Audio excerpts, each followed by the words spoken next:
जय हिंद। Dev classes Akbarpur, the science classes Fatehpur के YouTube channel Dev classes by Gopal sir पे आप सभी का हार्दिक स्वागत है। मुझे बहुत ही खेद है कि मैं बहुत दिनों से लाइव नहीं हो पा रहा था, आपका क्लास नहीं ले पा रहा था, क्योंकि कुछ इसके पीछे निजी कारण था। अब वो कारण जो था, वो जो प्रॉब्लम था, वो समस्या दूर हो गया। अब डेली अपने समय से हम लाइव होंगे, ठीक। तो आज बात करते हैं बिना कुछ देर किए हुए। आप सभी को पता है कि कल क्लास 10th का सब्जेक्ट मैथ का एग्जामिनेशन है, ठीक। हम चाहते हैं आज की क्लास 10th के लिए मैथ में कुछ कॉन्सेप्ट दे दें, कुछ पॉइंट दे दें, ताकि कम से कम उन लोगों का ऑब्जेक्टिव जो टाइप क्वेश्चन आता है वो क्लियर हो जाए। इसलिए अगर आप क्लास 10 में नहीं हैं, ठीक, तो आपके अगल बगल आपके जो दोस्त लोग जो है क्लास 10th के, आप उनको ये वीडियो शेयर कर सकते हैं, ठीक है। या फिर अगर आप क्लास 10 से नीचे हैं तो भी आप पढ़ सकते हैं इसको, ताकि आगे आपको ये चीजें क्या दे, काम दे, ठीक। तो ये तो आगे शुरू करते हैं। हम सभी जानते हैं कि क्लास 10th का सबसे पहला चैप्टर है वास्तविक संख्या। वास्तविक संख्या होता क्या है ये विशेष नहीं अभी जानना भी है। अभी हमको ये जानना है कि वास्तविक संख्या चैप्टर से कौन कौन सा ऑब्जेक्टिव टाइप में क्वेश्चन पूछता है, इसके बारे में। तो सबसे पहले बात करते हैं वास्तविक संख्या। वास्तविक संख्या, वास्तविक संख्या को दो भागों में बांटा गया है। एक भाग है परिमेय संख्या और दूसरा है अपरिमेय संख्या।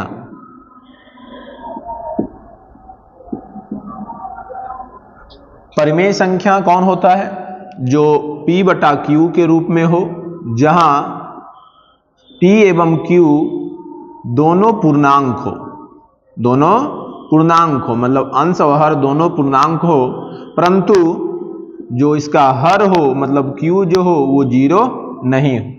अंश हमारा जीरो हो सकता है, परंतु हर जीरो नहीं होना चाहिए। वही क्या कहलाता है? परिमेय संख्या कहलाता है। जैसे हमारा आ गया ये बात 4/5 0, ठीक, 22/7 -2 0.5 2.3 के ऊपर रैंकिंग दे सकते हैं। ये सारी संख्याएं आपका परिमेय संख्या हैं। यदि कोई संख्या आपका रूट में दिया गया है और अगर वो रूट समाप्त हो जाए उसको सोल्व करने के बाद, तो वो संख्या भी परिमेय संख्या कहलाती है। जैसे अगर बात कर लें हम √8/√50, इधर भी आपका ये स्क्वायर रूट है, ये भी स्क्वायर रूट है, सेम है, इसको आप एक साथ कर सकते हैं। 8/50, 2 से कट रहा है ये, 4 दूना 8, 2 से कट रहा है ये, 25 दूना 50। आप जानते हैं कि 4 का स्क्वायर रूट 2 होता है, 25 का 5 होता है, मतलब वो स्क्वायर रूट 8/√50 का मान आया 2/5। मीन्स ये स्क्वायर रूट क्या हो गया? समाप्त हो गया। तो हम कह सकते हैं कि ये हमारा क्या है? परिमेय संख्या है। तो इस प्रकार की जितनी भी संख्याएं हैं, ये सारा का सारा आपका क्या है? परिमेय संख्या है, ठीक। अब बात करते हैं हम अपरिमेय संख्या के बारे में, कि अपरिमेय संख्या का परिभाषा कहता है कि वह संख्या जो P बटा Q के रूप में नहीं हो, P बटा Q के रूप में नहीं हो। नहीं हो मतलब क्या हुआ? कब? जब P एवं Q दोनों पूर्णांक हो। जब हम ये बात कहें कि भाई P और Q मीन्स अंश और हर दोनों पूर्णांक हो, तो ऐसे वाले कंडीशन में अपरिमेय संख्या कभी भी P बटा Q के रूप में नहीं हो सकती है। और ये कंडीशन दोनों के साथ काम करता है, जहां Q जो होगा वो कभी भी 0 के बराबर नहीं होगा। ये दोनों में काम करता है, परिमेय संख्या में भी और अपरिमेय संख्या में भी। अगर इसका एग्जाम्पल हम दें, तो जितनी भी रूट वाली संख्याएं हैं, अगर वो रूट सरल नहीं हो तो वो सारी की सारी संख्या अपरिमेय संख्या के अंतर्गत आता है। स्क्वायर रूट 2, 1/√3, 2√5, 1 + √7, 3√2 + 5√3, ऐसी जितनी भी संख्याएं हैं सबके सब ये अपरिमेय संख्या है। इसके साथ बात करें पाई, ये भी हमारा अपरिमेय संख्या है, परंतु पाई का जो मान आप लोग जानते हैं 22/7 जो लेते हैं, वो 22/7 हमारा परिमेय संख्या में है और पाई अपरिमेय संख्या में है। इसमें दशमलव में ऐसे वाला 2.010010001 ऐसे वाला जो रिपीट नहीं हो रहा है, भले ये क्या जा रहा है, आगे जा रहा है, अनंत तक जा रहा है, परंतु रिपीट कोई भी अंक इसमें नहीं हो रहा है, तो ऐसी वाली संख्या भी अपरिमेय संख्या के अंतर्गत आती है। तो आपके क्लास में, आपके एग्जाम में पूछ देगा आपसे कि निम्नलिखित में से कौन परिमेय संख्या है, कौन अपरिमेय संख्या है। ठीक है, तो इस कंडीशन में आपको देखना है कि यदि संख्या रूट में है, यदि रूट में है और रूट समाप्त नहीं हो रहा है, रूट समाप्त नहीं हो रहा है, तो यह कहलाएगा अपरिमेय संख्या। यह कहलाएगा अपरिमेय संख्या। मतलब रूट में संख्या है और रूट खत्म नहीं हो रहा है सोल्व करने के बाद, तो यह क्या है, अपरिमेय संख्या है। और अगर बिना रूट में जितनी भी संख्याएं हैं, बिना रूट में जितनी भी संख्या है, सभी के सभी परिमेय संख्या हो जाएगा। यदि रूट में है, यदि रूट में है और रूट समाप्त हो जाए, रूट समाप्त हो जाए, तो वैसी संख्या कहलाएगी हमारा परिमेय संख्या। ठीक, ये ध्यान दीजिएगा। दशमलव की बात करेंगे। दशमलव संख्या दो तरह का होता है, एक शांत होता है, एक अशांत होता है। शांत अकेला सिर्फ है, जैसे ये वाला 0.5, ये क्या है, शांत है। जैसे बात कर ले 7.523, ये भी क्या है, शांत है। जैसे बात कर ले 3.14, ये भी क्या है, शांत है। तो ऐसी जितनी भी संख्याएं शांत वाला है, सब आता है परिमेय संख्या में। और अशांत दो प्रकार का होता है, एक अशांत आवर्ती होता है, एक अशांत अनावर्ती होता है। अशांत आवर्ती का मतलब होता है कि वे जो रिपीट हो दशमलव के बाद, जैसे 2.3 के ऊपर रैंकिंग, जिसका मतलब हुआ कि 3 बार बार आएगा। ठीक है, ये चीज। या फिर बात कर लो 4.957, 7 के ऊपर दे दीजिए डॉट, मतलब इसका मतलब हुआ कि 7 बार बार आएगा। तो ऐसे वाले कंडीशन में ऐसे वाली संख्याओं को हम कह सकते हैं अशांत आवर्ती संख्या, जिसको हम अनवसानी संख्या भी कहते हैं, और शांत वाली संख्याओं को हम अवसानी संख्या भी कहते हैं। ठीक है, तो ये दोनों प्रकार की दशमलव वाली संख्या आता है परिमेय संख्या में। मतलब हो गया शांत और अशांत आवर्ती, ये दोनों आता है हमारा किसमें, परिमेय संख्या में। ठीक, और एक हो गया अपरिमेय संख्या, इसमें हमारा आएगा अशांत अनावर्ती। अशांत अनावर्ती, जो ये सारी संख्याएं हैं जिसमें डॉट के बाद इन्फिनाइट तो है, अशांत तो है, लगातार बढ़ते तो जा रही है, लेकिन ये बढ़ेगी कहां, किस तरीके से बढ़ रही है, किस क्रम में बढ़ रही है, इसकी कोई गारंटी नहीं है। इसका क्रम पता नहीं चल रहा है। इसमें 0 1 आया, अगर फिर आना चाहिए तो 0 1 ही आना चाहिए था, लेकिन 0 0 1 आया, फिर 0 0 0 1 आया। तो कौन सा अंक लगातार क्रम के अनुसार बढ़ रहा है, इसमें पता नहीं चल पा रहा है। तो ऐसे वाले संख्याएं क्या कहलाएगा, अपरिमेय संख्या कहलाएगा। तो आपके एग्जाम में 1 नंबर का पूछता है कि निम्नलिखित में से कौन परिमेय संख्या है, कौन अपरिमेय संख्या है। ये चीज जल्दी से आप इसको नोट करें, या आप इसका स्क्रीनशॉट ले लें, फिर आगे बात करते हैं इसके बाद। चलिए,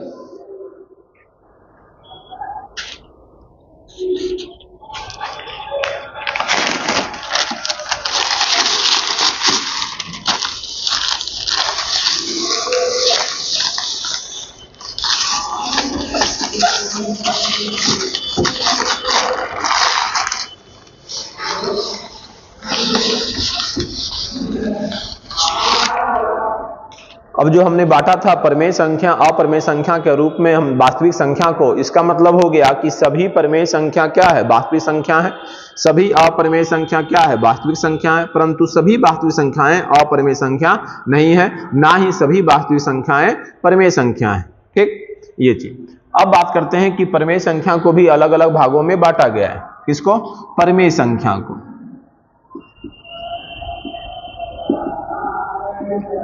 इसको भी बांटा गया है। मान लीजिए एक हो गया पूर्णांक और एक हो गया भिन्न, दो संख्या के रूप में इसको बांटा गया है।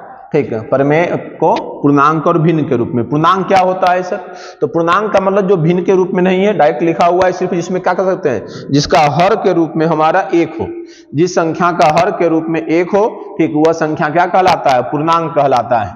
जैसे 4 बटा में कुछ तो 1 है तो ये पूर्णांक हो गया। -5 बटा में कुछ नया है तो ये क्या हो गया, पूर्णांक हो गया। 0 बटा के नीचे मतलब हर के रूप में कुछ नया है तो ये भी पूर्णांक हो गया।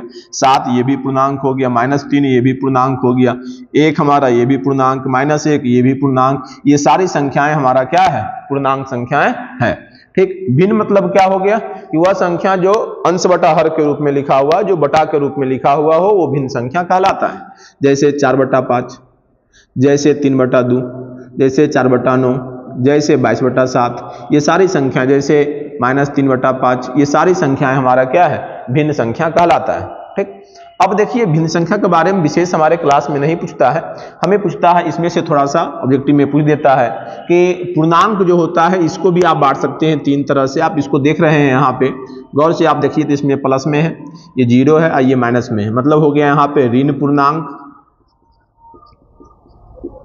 पूर्णांक, शून्य पूर्णांक, शून्य को उदासीन पूर्णांक भी कहते हैं, और ये हो गया धन पूर्णांक, ये हो गया धन पूर्णांक। धन पूर्णांक का एग्जाम्पल अगर लेते हैं तो इसमें आएगा 1 2 3 4 5 6 डॉट डॉट डॉट, ये आगे। शून्य पूर्णांक में सिर्फ शून्य आता है, और ऋण पूर्णांक में आएगा -1 -2 -3 -4, इधर से ये आगे जाएगा, ये बहुत सारी ये चीज। अब देखिए धन पूर्णांक में 1 2 3 चीज सारे क्या है, गिनती की संख्या है, तो इसको हम एक और नाम जानते हैं, इसका प्राकृत संख्या है, एक और नाम जानते हैं इसको प्राकृत संख्या है। अब इसको देख करके बताइए तो इसमें सबसे छोटी प्राकृत संख्या कौन है, सबसे छोटी प्राकृत संख्या कौन है इसमें, तो सबसे छोटी प्राकृत संख्या 1 हो गया। अब बताइए तो इसमें दो लगातार प्राकृत संख्या कहिए या दो लगातार धन पूर्णांक कहिए, उसका मौसा क्या होगा, लगातार मतलब हो गया क्रमागत, दो क्रमागत धन पूर्णांक या प्राकृत संख्याएं का मौसा क्या होगा, मौसा मतलब HCF। ठीक, तो दो, जब अब इसको याद थोड़े करना है, इसको तो हमको समझना है, तो कोई दो संख्या लगातार आप ले लीजिए और उसका मौसा निकालिए, 4 और 5, इसका मौसा का मतलब हुआ वह बड़ी से बड़ी संख्या जिससे ये दोनों क्या हो जाए, विभाजित हो जाए। तो ये दोनों सिर्फ और सिर्फ क्या चीज से विभाजित होती है, 1 से विभाजित होती है, इसलिए इसका मौसा कितना हो गया, 1 हो गया। तो ये सिर्फ ये नहीं कि 4 और 5 का हुआ, कोई भी दो लगातार प्राकृत संख्या लीजिएगा उसका मौसा आपका हमेशा 1 ही आता है। सीधे ये एग्जाम में पूछ देता है कि दो क्रमागत धन पूर्णांक या प्राकृत संख्याओं का मौसा कितना होता है, तो 1 होता है। अब देखिए इसी में हमारा कुछ संख्याएं ऐसी हैं जो 2 से विभाजित होती है, कुछ संख्याएं ऐसी है जो 2 से विभाजित नहीं होती है। जैसे हो गया 2, ये 2 से विभाजित होती है पूरी तरह से, हो गया 4, ये 2 से विभाजित होती है पूरी तरह से, हो गया 6, ये भी 2 से विभाजित होती है पूरी तरह से, आगे हो जाएगा 8 10 12 14, ये सब क्या है, 2 से पूरी तरह से विभाजित होती है। तो वह धन पूर्णांक जो 2 से पूरी तरह से विभाजित हो जाए वह सम धन पूर्णांक कहलाता है, सम धन पूर्णांक।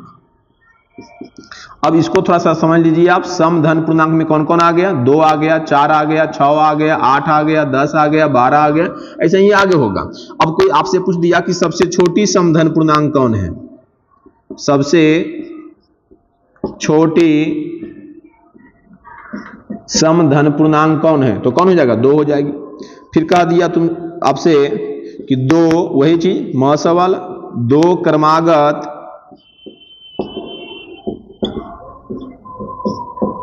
सम धन पूर्णांकों का मौसा क्या होगा।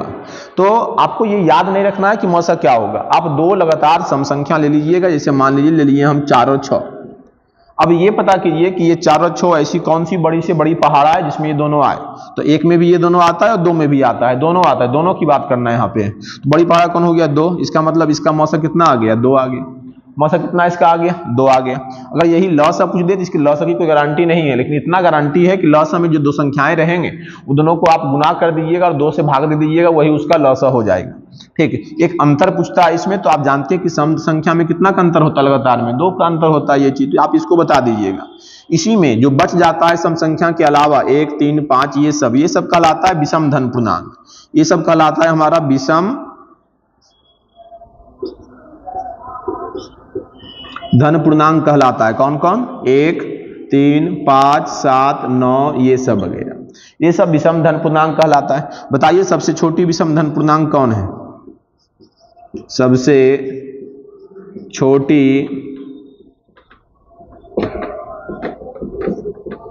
विषम धन पूर्णांक कौन हो जाएगा, जो सबसे शुरू में आता है वही सबसे छोटी कहलाती है। तो कौन आ गया, 1 हो गया। अब इसी में आपसे कह देगा कि भैया बताओ दो लगातार विषम धन पूर्णांक का HCF कितना होगा, 2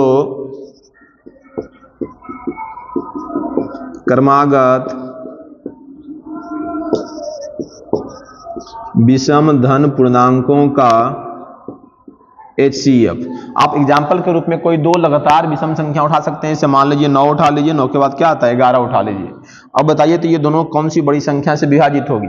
तो सर ये दोनों सिर्फ और सिर्फ 1 से विभाजित होगी। इसका मतलब कह सकते हैं कि दो क्रमागत विषम धन पूर्णांकों का HCF कितना हमेशा होगा? 1 होगा। हमेशा कितना होगा? 1 होगा। तीन चीज आप यहाँ पे ध्यान दीजिएगा। दो क्रमागत धन पूर्णांक या प्राकृत संख्याओं का मौसक कितना होगा? हमेशा 1 होगा। दो क्रमागत सम धन पूर्णांकों का मौसक कितना होगा? 2 होगा।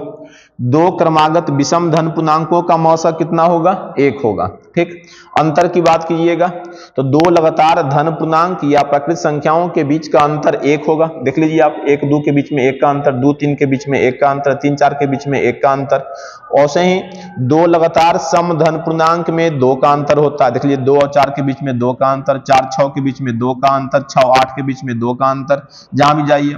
ऐसे ही विषम धन पूर्णांक में भी कितना का? 2 का अंतर होता है। देख लीजिए यहाँ पे 1 और 3 2 का अंतर, 3 5 में 2 का अंतर।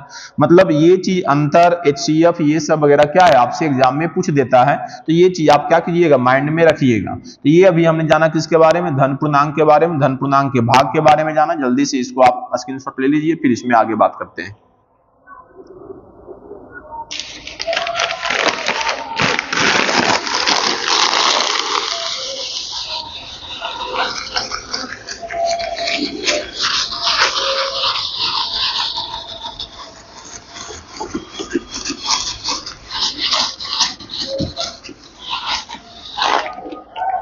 अब बात समझिए, इसी धन पूर्णांक के अंदर बनता है हमारा भाज्य संख्या और अभाज्य संख्या।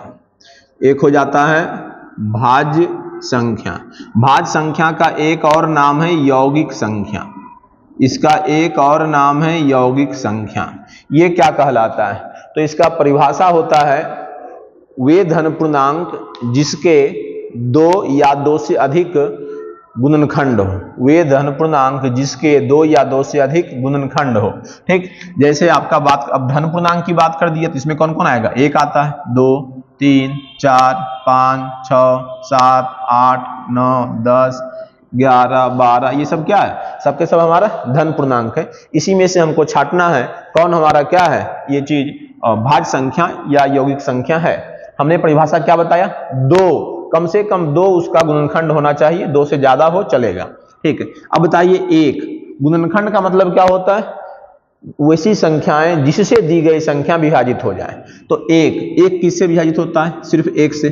तो 1 का गुणनखंड कितना हुआ? सिर्फ 1 हुआ। 2 किससे विभाजित होता है? 1 से और 2 से होता है विभाजित। 2 के कितने गुणनखंड हुए? तो 2 हुए। चाहिए कितना हमको? 2 से अधिक। चाहिए हमको 2 से अधिक। ठीक है, 3 कितना हुआ? 1 3 नहीं होगा। 4 कितना हुआ? 1 2 4, तो ये कितना आ गया? इसका 3 आ गया गुणनखंड। तो ये काम करेगा। मतलब वे धन पूर्णांक जिसके 2 से अधिक क्या हो? गुणनखंड हो, क्या कहलाता है? भाज्य संख्या कहलाता है। तो कौन आ गया? 4 आ गया। 5 नहीं काम करेगा क्योंकि इसका 1 और 5 ही होता है। 6 काम करेगा, क्यों? क्योंकि 6 सर 1 से कटता है, 2 से कटता है, 3 से कटता है और 6 से कटता है। 2 से ज्यादा इसका क्या आ गया? गुणनखंड आ गया, तो 6 हो गया। उसी तरह से आगे 8 भी होगा, 9 भी होगा, 10 भी होगा, 12 भी होगा, 14 होगा, 15 होगा, 16 होगा, 18 होगा, 20 होगा। इसी तरह से आगे ये जाएगा। ध्यान दीजिएगा, ये चीज भाज्य संख्या यौगिक संख्या में सारी की सारी संख्याएं आती है। इसमें सम भी आता है, विषम भी आता है। अब ये नहीं कि सारे के सारे विषम संख्या आएगा। सम संख्या सिर्फ 1 नहीं आएगा, बाकी सब आएगा। कौन सा? सिर्फ 2 नहीं आता है, बाकी सारे सम संख्याएं क्या है? हमारा भाज्य संख्या है। ये चीज ध्यान दीजिएगा। अब बताइए तो इसमें सबसे छोटी भाज्य संख्या कौन है? सबसे छोटी भाज्य संख्या कौन हो गया? तो 4 हो गया हमारा। अब बता सकते हैं इसमें कि 2 लगातार भाज्य संख्या में कितना का अंतर है? तो कहिएगा सर यहाँ पे 2 का अंतर हुआ, यहाँ भी 2 का अंतर, यहाँ 1 का अंतर, यहाँ 1 का अंतर, यहाँ 2 का अंतर, यहाँ 2 का अंतर, यहाँ 1 का अंतर। मतलब निश्चित नहीं है कि 2 लगातार भाज्य संख्या में कितना का अंतर है। कभी 1 का अंतर हो जाता है, कभी 2 का अंतर हो जाता है। तो ऐसा क्वेश्चन आपसे पूछेगा भी नहीं। अगर ऐसा क्वेश्चन आपसे भी पूछा तो आप कहिएगा सर इसका जवाब अपरिभाषित होगा। ऑप्शन में आपका ऐसा दिया वो रहेगा कि अपरिभाषित या इनमें से कोई नहीं। ठीक है, सबसे छोटी भाज्य संख्या कौन हो गया? 4 हो गया। अब बात कर लीजिए 2 लगातार भाज्य संख्याओं का मौसम। तो 2 लगातार भाज्य संख्याओं का मौसम ये भी हमारा क्लियर नहीं है कि 2 लगातार भाज्य संख्याओं का मौसम क्या होगा। ठीक है, ये चलिए, तो इसमें से यही क्वेश्चन आपसे पूछता है। अब आ गया अभाज्य संख्या। अभाज्य संख्या या फिर इसको बोलते हैं रूढ़ संख्या।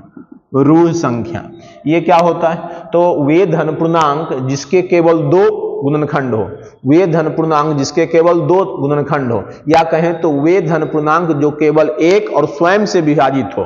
वे धन पूर्णांक जो केवल एक और स्वयं से विभाजित हो, वे क्या कहलाते हैं? हमारा वे अभाज्य संख्याएं कहलाते हैं। जैसे सर एक, तो एक कहाँ होगा? एक तो सिर्फ एक से विभाजित होता है, यहाँ दो गुणनखंड चाहिए, एक का सिर्फ एक ही है, तो एक इसमें भी नहीं आएगा और ना ही किसमें आया था? वो भाज्य संख्या में दो। जी हाँ, दो आएगा क्योंकि दो सिर्फ एक से कटता है और दो से कटता है। तीन आएगा, जी हाँ, सिर्फ एक से कटता है और तीन से कटता है। चार उसमें आ गया, पांच आएगा, सात आएगा, 11 आएगा, 13 आएगा, 17 आएगा, 19 आएगा, 23 आएगा, बहुत सारी संख्याएं आगे ऐसे ही आएगा ये चीज। तो ये सारी संख्याएं हमारा क्या हो गया? अभाज्य संख्या हो गया या रूढ़ संख्या हो गया ये संख्याएं। ठीक, अब इसमें आपसे पूछेगा कुछ क्वेश्चन, एग्जाम में पूछता है सबसे छोटी अभाज्य संख्या कौन होगा? दो।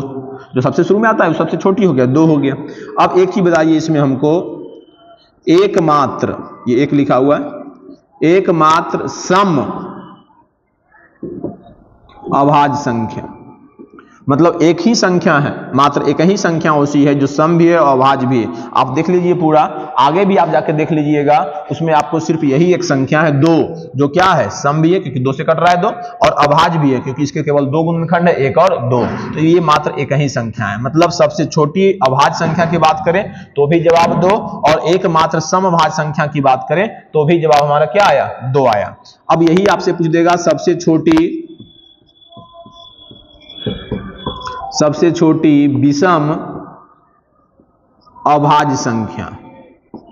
सबसे छोटी विषम अभाज्य संख्या, विषम मतलब क्या हुआ? जो दो से नहीं कटती है। अब देखिए सबसे शुरू वाला तो दो आया, तो दो से तो दो कट रहा है तो सम अभाज्य संख्या में हो जाएगा। तीन जो है वो क्या है? दो से नहीं कट रहा है तो ये विषम में हो जाएगा, तो तीन यहां पे लिख सकते हैं। अब एग्जाम में क्या क्वेश्चन पूछेगा आपसे कि सबसे छोटी भाज्य संख्या, सबसे छोटी भाज्य संख्या और अभाज्य संख्या का गुणनफल बताइए। इसका कभी गुणनफल पूछ देगा, इसका कभी लॉसा पूछ देगा, इन दोनों का कभी मौसा पूछ देगा, इन दोनों का कभी अनुपात पूछ देगा, कुछ भी पूछ सकता है ऐसा में इन दोनों का। तो सबसे पहले आप बताइए कि सबसे छोटी भाज्य संख्या कौन है? तो 4 है सर। सबसे छोटी अभाज्य संख्या कौन है सर? तो 2 है।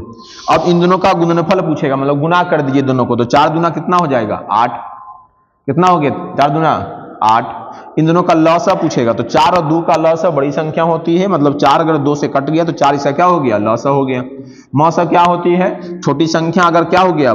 बड़ी संख्या को काट दिया, छोटी संख्या क्या हो जाएगा? मौसा हो जाएगा, तो 2 हो गया। अनुपात 4 अनुपात 2 का अनुपात, 4 अनुपात 2, 2 दूना 4 और 1 कट गया, कितना आ गया? 2 अनुपात 1 आ गया। तो ये सारे चीज, इससे संबंधित चीजें आपसे क्या है वो चीज पूछ सकता है, ये चीज आपको ध्यान में रखना है। इसके बाद एक लिख लीजिए जल्दी से इसको, या स्क्रीनशॉट ले लीजिए। इसके बाद फिर पूछेगा आपसे एक पॉइंट इसमें रहा संख्या में,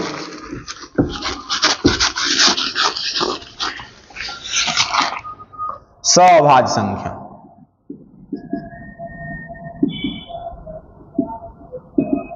सअभाज्य संख्या, तो ये चीज ध्यान दीजिएगा कि सअभाज्य संख्या जब भी होगा तो कोई दो संख्या होगा, अकेले कोई सअभाज्य संख्या नहीं हो सकता है। मतलब दो वैसे धन पूर्णांक, ये हमेशा धन पूर्णांक होगा। दो ऐसे धन पूर्णांक जिनका मौस हमेशा 1 हो। दो वैसे धन पूर्णांक जिनका मौस कितना हो? हमेशा 1 हो, वो क्या कहलाएगा? वो कहलाएगा सअभाज्य संख्या। मतलब वो आपस में अभाज्य है, मतलब आपस में वो कटता किसी से नहीं है। जैसे आपका हो गया, अगर 1 2 ले ले, 1 3 ले ले, 2 4 ले ले, 2 5 ले ले, 3 5 ले ले, 3 7 ले ले, 3 9 ले ले, 4 6 ले ले। कुछ हमने एग्जाम्पल दिया पेयर के रूप में, दो संख्याओं के रूप में हमने दिया। इसमें कौन सअभाज्य संख्या ग्रुप है, कौन नहीं है, छांटना है। अब देखिए पहला पेयर में 1 और 2 है। अब बताइए 1 और 2 का HCF कितना होता है? HCF आपने निकालने के लिए बच्चा में ही सीखा होगा। HCF छोटी संख्या होती है। अगर छोटी संख्या बड़ी संख्या से कट जाए, सॉरी छोटी संख्या से अगर बड़ी संख्या कट जाए तो वो छोटी संख्या कहलाता है दोनों का मौसा। तो एक कट रहा है भैया, एक से कट रहा है 2, एक क्या हो गया हमारा मौसा आ गया। मौसा चाहिए भी कितना ये, तो 1 और 2 आपस में क्या है हमारा है सहभाज्य संख्या। क्या 1 और 3 है, तो 1 और 3 का भी मौसा सर 1 होगा, तो ये भी हमारा हो गया। क्या 2 और 4 है, तो सर 2 और 4 का मौसा कितना होता है 2 होता है। इसका मौसा कितना होता है 2 होता है। चाहिए मौसा कितना हमको 1 चाहिए, तो ये दोनों आपस में नहीं होगा। क्या 2 और 5 होगा, तो जी हाँ होगा सर, क्योंकि इसका मौसा कितना आता है 1 आता है। 3 और 5 होगा, जी हाँ होगा, क्योंकि इसका भी मौसा 1 आता है। 3 7 होगा, जी हाँ इसका भी मौसा 1 आता है। 3 9 होगा, नहीं होगा सर, क्योंकि इसका मौसा कितना हो जाएगा 3 हो जाएगा। क्या ये होगा, नहीं होगा सर, क्यों, क्योंकि इसका मौसा कितना हो जाएगा 2 हो जाएगा। देख लीजिए आप, ठीक है, 4 6 का मौसा कितना 2 हो जाता है ये चीज। तो हमने क्या कहा कि वैसे 2 धन पूर्णांक जिनका मौसा क्या हो जाएगा 1 हो जाएगा, वे सहभाज्य संख्याएं कहलाता है। इसी में एक चीज और पूछता है, आप लोग से शायद पूछे ना पूछे, बाद में जब आप जॉब की तैयारी कीजिएगा वहां पे कुछ देता है कभी कभी, द्विक सहअभाज्य संख्याएं। द्विक सहअभाज्य संख्याएं ये क्या होता है, कहता है 2 वैसे धन पूर्णांक जिनका मौसा तो 1 हो और अंतर 2। वैसे धन पूर्णांक 2, ठीक है, जिनका मौसा क्या हो 1 हो और उनका अंतर क्या हो 2, द्विक से 2 अंतर। सहभाज्य मतलब मौसा 1। जैसे हो गया, क्या 1 और 2 होगा, तो कहेंगे नहीं सर, क्योंकि इसका मौसा तो 1 है परंतु अंतर कितना इसका है 1 है, अंतर चाहिए कितना 2, नहीं होगा। क्या 1 और 3 होगा, तो जी हाँ सर हो जाएगा, क्योंकि इसका मौसा भी 1 है और अंतर 2 है, तो ये हो जाएगा। क्या 2 4 होगा, तो होगा ही नहीं। क्या 2 5 होगा, तो सर इसका अंतर 3 हो जाता है, नहीं होगा। क्या 3 5 होगा, तो जी हाँ सर हो जाएगा, क्योंकि इसका मौसा 3 और 5 का 1 आता है और इसका अंतर कितना आता है 2 आता है। क्या सर हमारा ये 4 और 2 या 4 या 7 होगा, तो नहीं होगा सर, क्योंकि इसका अंतर 3 हो जाता है। क्या 9 और 11 होगा, तो जी हाँ हो जाएगा, क्योंकि इसका मौसा 1 आएगा और अंतर कितना है 2 है। तो इस तरह से हमने जाना द्विक सहअभाज्य संख्या के बारे में। अब देखिए एग्जाम में ऐसे वाले क्वेश्चन से लगभग इतना ही पूछता है। एक हो जाता है आपका पूर्ण संख्या, याद रखिएगा थोड़ा सा, पूर्ण संख्या। प्राकृत संख्या जो हमारा धन पूर्णांक जो ये सब है, ये सब में आप क्या है 0 शुरू में मिला दीजिए, ये संख्या समूह जो बन जाएगा यही बन जाएगा हमारा पूर्ण संख्या समूह। अब इसमें सबसे छोटी पूर्ण संख्या आपसे बोल दे तो क्या हो जाएगा 0 हो जाएगा, बाकी सब उसी तरह से आपका ये फंक्शन करता है। तो अभी हमने देखा क्या चीज के बारे में देखा, वास्तविक संख्या।